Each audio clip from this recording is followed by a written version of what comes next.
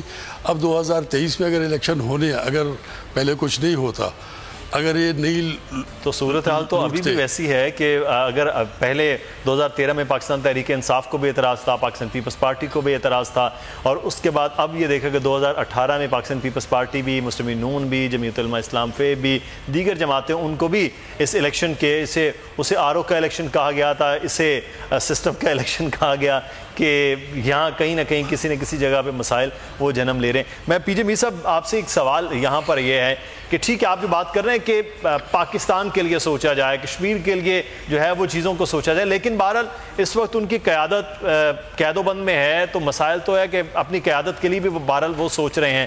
لیکن اس سارے عمل میں ایک جو چیز ہے بار بار سوال اٹھا رہا ہے وہ حکومتی کارکردگی ہے کہ سب کو قید کرنے کے بعد بھی ہم معاشی طور پر بڑا ہی مشکل میں ہیں. اس وقت پاکستان کو آسان اس وقت صورتحال سے گزر نہیں رہا ہے، تو کارکردگی حکومت کی بھی پھر ویسی ہے.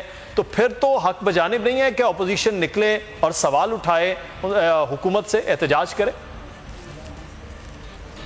دیکھیں سب سے پہلے تو آپ کو پرفیکٹ حکومت کہیں بھی نہیں ملتی. آپ کو امریکہ میں نہیں مل رہی جو کہ اپنے آپ کو ڈیموکریسی کہتی ہے، برٹن میں آپ نے دیکھ لیا ہے. آپ کو پرفیکشن کہیں نہیں ملے گی. لیکن آپ کے اندر ابھی جو غوث بخش صاحب بات کر رہے تھے، انہوں نے بڑی ایک گہری بات کی ہے. آپ نے پولیٹیکل موٹیویز تو بنائی نہیں ہے، آپ نے پولیٹیکل بریجز تو بنائی نہیں ہے. آپ نے دیکھا ہے کہ جو پاور میں آیا ہے اس کو آپ نے 4 مہینے دیے، اس کے 5ویں مہینے میں آپ نے نکالنے کا چکر شروع کر دیا. آپ نے پولیٹیکل سٹیبلٹی تو دی نہیں ہے کہیں بھی اکراس دا بورڈ. آپ نے کسی کو نہیں چلنے دیا. ملٹری آتی ہے اس کو پھول دیتے ہیں، پھر اس کے بعد ملٹری کو نکالنے کے چکر میں ہوتے ہیں. ARD MRD COD فلانا فلانا آپ تیار کر لیتے ہیں. Everybody in Pakistan is concerned power میں کیسے آؤں، بس مجھے پاور دے دیں. جس طرح وہ محمد ہے، سلطان محمد، جب اس کی حکومت آٹومینس پہ آیا اس نے کہا انگریزوں کو، اور نہیں یار تم یہ باقی لے جاؤ، میری حکومت تم چھوڑ دو. ہم اسی پیٹرن پہ آج چل رہے ہیں کہ جو آتا ہے اپنی حکومت. یار آج جو آپ کے پاس ایک حکومت آئی ہے، instead of being over critical آپ بیٹھو، آپ بات کرو. اسمبلیز میں آپ دونوں کا رویہ دیکھ لو. کبھی یہ ٹریجری بینچ بات کرتی ہے، آپ شور کرتے ہو، آپ بات کرتے ہیں، ٹریجری بینچ شور کر دیتی ہے. آپ میں تحمل تو ہے ہی نہیں ہے کہیں. آپ کا جو نیشنل امیج ہے, جو نیشنل آپ کہہ لو جو مرر ہے, یہ کریکٹ ہے. We need to repair the crack, اور اس کریک کو ایک ہی طریقے سے ہوگا, روڈوں پہ آ کے نہیں ہوگا. آپ نے اسمبلی کے اندر ہی ڈیبیٹ کرنی ہے, debate and let be debated upon, argue and let be countered argue upon. جو اسی طریقے سے آپ آگے چلو. نیشنل اسمبلی کا وہاں پر بات ہونی چاہیے, شاید ایک سال میں وہاں پر اس طرح سے بات نہیں ہو پائی ہے, بلکہ صورت میں وہاں پر اس طرح سے چیزیں نہیں آ پائی ہیں. اگر معاملہ رہا ہے تو کسی کے پروڈکشن آرڈر اس سے آگے نہیں ہو پایا. غوث بخش صاحب, وزیر اعظم عمران خان, ایک تبدیلی, ایک چینج کی بات ہوئی, آپ کو لگ رہا ہے کہ وہ اس وقت جس صورتحال سے گزر رہے ہیں ملک بہتری کی جانب جا سکتا ہے ان کی قیادت؟ دیکھیے جی, تبدیلی کی بات تو بہت زیادہ ایک ہائپ کریٹ ہو گئی تھی کہ بھائی ہم آئیں گے تو بالکل ہی 360 ڈگری چینج آئے گا, وہ نظر نہیں آتی. ایٹیچیوڈز کی بات ہے, پرائم منسٹرز ہم نے دیکھے ہیں پچھلے ادوار میں بھی, ان کا تھوڑا سا سٹائل مختلف ہے جو کہ نظر نہیں آتا. ان کے ارد گرد بھی ایسے ہی ٹیم ہے اور وہ بہت زیادہ کیا کہتے ہیں اریٹیٹ کر کے اپنے اپوننٹس کو بہت زیادہ کیا کہیں ان کو بلیٹل کرنا چاہتے ہیں. یہ موڈس آپرنڈی ٹھیک نہیں ہے, پولیٹیکل نہیں ہے. عمران میں شروع سے, آج سے نہیں ہمیشہ سے کہتا تھا کہ ایک ڈفرنس ہے جو کہ نظر آتا ہے, لیکن یہ کہ اپنا کسی بھی ڈیلیورنس کے لیے ابھی تک وہ ایک یکسو ہو کے نہیں نکل پائے. کشمیر کا ایشو آ گیا, بہرحال کشمیر کا ایشو 1947 سے ہے, آج کا تو نہیں ہے. ٹائم میں یہ جتنی گورنمنٹس آئی ہیں ان کو چاہیے تھا کہ اس کو ایڈریس کرتے رہتے, بہرحال وہ نہیں ہوا. تبدیلی کا وہ کوانٹم نہیں ہے, جو چاہتے تھے وہ نہیں ہوا. انہوں نے کینوس پھیلا دیا. انہوں نے بات کی تھی شروع میں کہ جناب احتساب کرپشن کے خلاف, بہت اچھی بات ہے کہ کوئی بھی کمپیوٹر بھی کرپٹ ہو تو آپ اس پہ کام نہیں کر سکتے جب تک اس کو آپ ٹھیک نہ کروائیں. تو اب یہ ہے کہ کرپشن یہاں پہ ہے. کوئی اگر کہتا ہے کرپشن نہیں ہے تو یقیناً وہ بیوقوف ہے. آپ سمجھتے ہیں کہ جن لوگوں کو پکڑ لیا گیا اس کے بعد کرپشن کا وہ جو سارا سسٹم ہے اس کو ٹھیک کیا جا سکتا ہے, یا ہو رہا ہے جو پورے سسٹم کے اندر کرپٹ لوگ ہیں؟ ایک پروسیس تو ہے, اس کے اندر آ گئے, کیونکہ ٹائم اینڈ اگین یہ دونوں اپوننٹس اپنے آپ کو کرپٹ کہتے رہے ہیں. صحیح.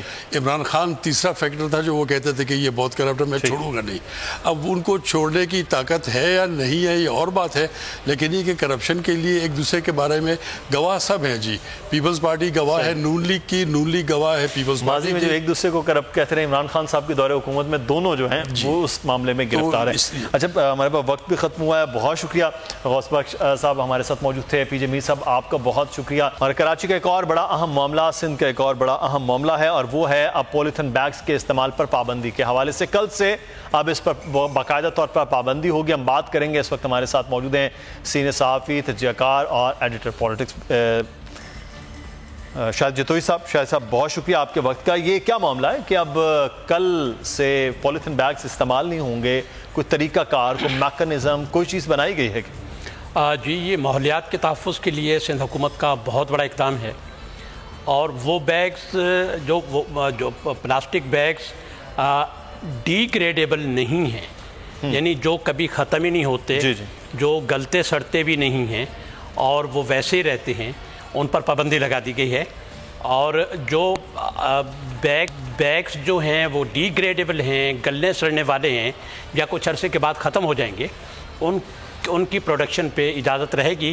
لیکن یہ جو نہ گلنے والے نہ سڑنے والے بیگز ہیں, پلاسٹک بیگز, ان سے آج رات 12 بجے کے بعد مکمل پابندی ہوگی. یہ ماحولیات کے تحفظ کے حوالے سے ایک بہت بڑا اقدام ہے. تو لیکن اس میں شاید سوال یہ ہے کہ جو ایسے شاپنگ بیگز جو قابل استعمال بھی رہتے ہیں اور گلتے سڑتے بھی نہیں, ان کی تعداد تو بہت زیادہ ہے کہ بہت کم جگہوں پر ایسے بیگز استعمال ہوتے ہیں جو گل سڑ جاتے ہیں یا تحلیل ہو جاتے ہیں. تو ان کو کس طرح سے پھر یہ کاروبار بند کر دیے جائیں گے؟ کیونکہ 60,000 کی پروڈکشن جو ہے وہ بند کر دی جائے گی. آج رات 12 بجے سے جو لوگ یہ بیگز تیار کر رہے تھے ان کے ساتھ حکومت سندھ نے کافی عرصے تک ڈائیلاگ کیا ہے.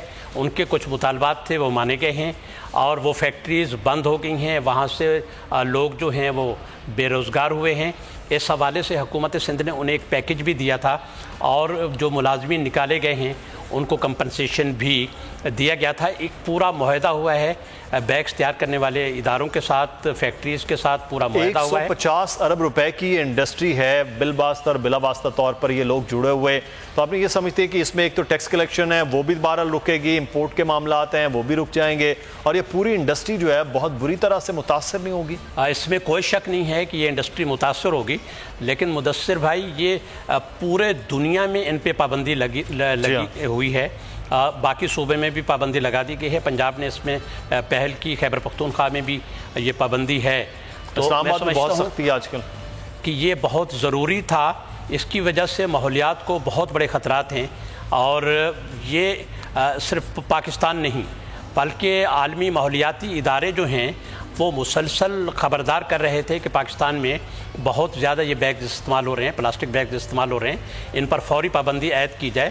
اور کچھ اقوام متحدہ کی کنونشنز ہیں جن پہ پاکستان نے دستخط کیے ہوئے ہیں ماحولیات کے تحفظ کے حوالے سے, ان کا بھی یہ تقاضا تھا کہ یہ پلاسٹک بیگز کوئکلی آپ سے کہ کیا ورک فورس کس طرح سے ہوگی کہ یہ اب بیگز جو ہیں جو مارکیٹ میں ہیں اس وقت ان کو روکا جائے کسی طرح سے؟ آج رات 12 بجے سے کوئی ان کی سیل نہیں کر سکے گا, کوئی ان کی مینوفیکچرنگ نہیں کر سکے گا, کوئی خرید نہیں سکے گا, کوئی استعمال نہیں کر سکے گا آج رات 12 بجے کے بعد. ٹھیک ہے, بہت شکریہ شاہد جتوئی صاحب, ہمیں آگاہ کر رہے تھے. اور پورے سندھ, باقی جو شہر ہیں سندھ کے, کراچی بشمول, وہاں پر کسی بھی قسم کی ان کی خرید و فروخت جو ہے اس پر بھی پابندی, استعمال پر پابندی, ہر طرح سے اب شاپنگ بیگز پر پابندی لگا دی گئی. وہ شاپنگ بیگ جو کسی طرح سے بھی گلت سر نہیں جاتے, جو عام مارکیٹ میں موجود ہیں. اب دیکھنا یہ کہ سندھ حکومت کس طرح سے اور محکمہ ماحولیات اس پر عمل پیرا جو ہے وہ ہو سکتا ہے. لیکن آپ کو خود اپنے شہر کو, اپنے ارد گرد کو, اپنی زندگیوں کو بچانے کے لیے بھی ان شاپنگ بیگ سے دور ہونا ہوگا.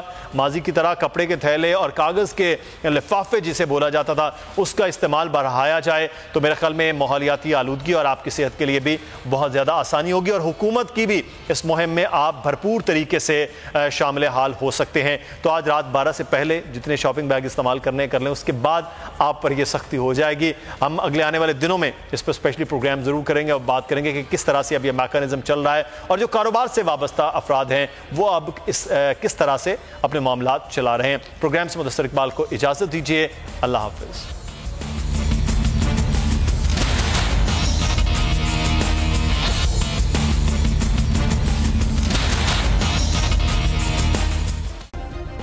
سبسکرائب کریں اور بیل دبائیں تاکہ کوئی خبر رہ نہ جائے.